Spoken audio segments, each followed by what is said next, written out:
Hi friends, இங்கே பார்த்தீங்களா, நான் கொஞ்சம் கறி, எலும்பு, இஞ்சி, பூண்டு, வெங்காயம் இதெல்லாம் தட்டி போட்டிருக்கேன். ஒரு தக்காளி எல்லாம் போட்டு ஒரு 4-5 விசில் விட்ட போகிறேன் சூப்புக்கு.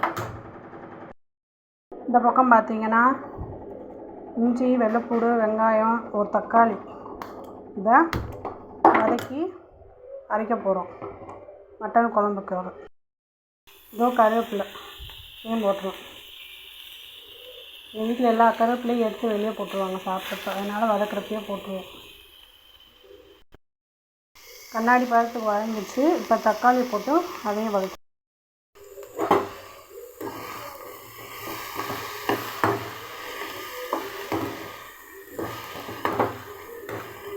நல்லா வதக்கின பிறகு இதை அரைச்சி எடுத்து வச்சுக்கலாம். அடுத்து விசில் வரணும். சூப் எடுத்துட்டு கட் பண்ணி எடுத்து குழம்பு வைப்போம். இது கொத்தமல்லி சூப்புக்கு இடித்து வச்சுருக்கேன். மிளகு, கொஞ்சம் சீரகம் இதில் போட்டுக்கலாம்.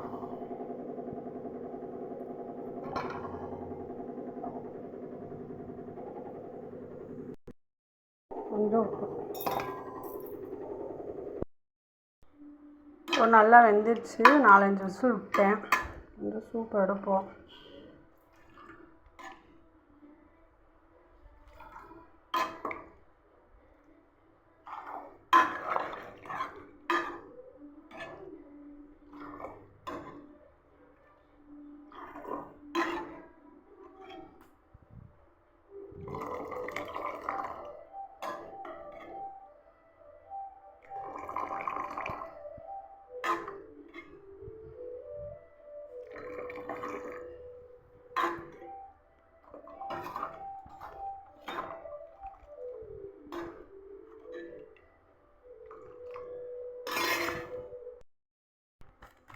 இப்போ நல்லெண்ணெய் விடலாம்.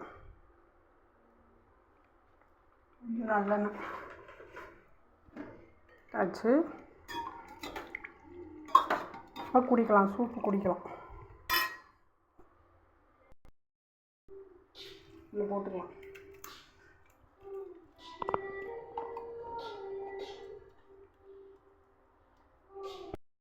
பொடி வச்சுருக்கேன், அது போடுவோம். போட்டு உப்பு காரமெல்லாம் பார்த்துட்டு ஒரு கொதி வரட்டும், அப்புறம் பார்ப்போம். இப்போ குழம்ப தாளித்து விடலாம். குழம்பு காஞ்சிச்சு. கொஞ்சம் நல்லெண்ணெய் ஊற்றுவோம். உள்ளே 2 பட்டை, கிராம்பு, ஸ்டார் போட்டாச்சு. இன்னும் காயட்டும். இப்போ சோம்பு போடுவோம். சோம்பு போட்டு தாளிச்சாச்சு. வெங்காயம் போட்டிருக்கோம்.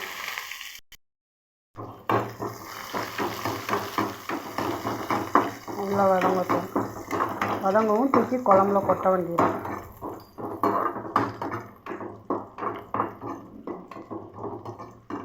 வெங்காயத்தோட கலர் மாறணும் லேசாக.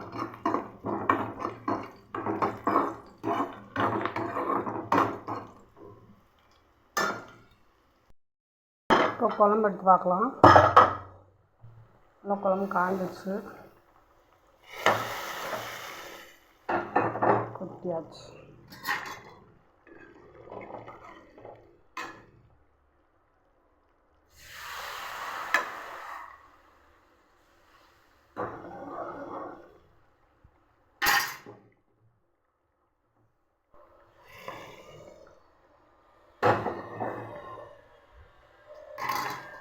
குழம்பு ரெடி. லேசாக இடையில ஒரு பிரிஞ்சி இலை போட்டேன். அதுவும் ஒரு கல்பாசி 2 பீஸ் மட்டும் போட்டேன். வீட்டில் அரைச்ச குழம்பு தான், எல்லாம் போட்டு அரைச்சிருக்கேன். அதனால் வாமல்லியாக தூவி விட்டுருவோம். இவ்வளோதான். அருமையான மட்டன் குழம்பு ரெடி. இது மாதிரி நீங்களும் செஞ்சு சாப்பிடுங்க ஃப்ரெண்ட்ஸ். ஓகே, பாய்.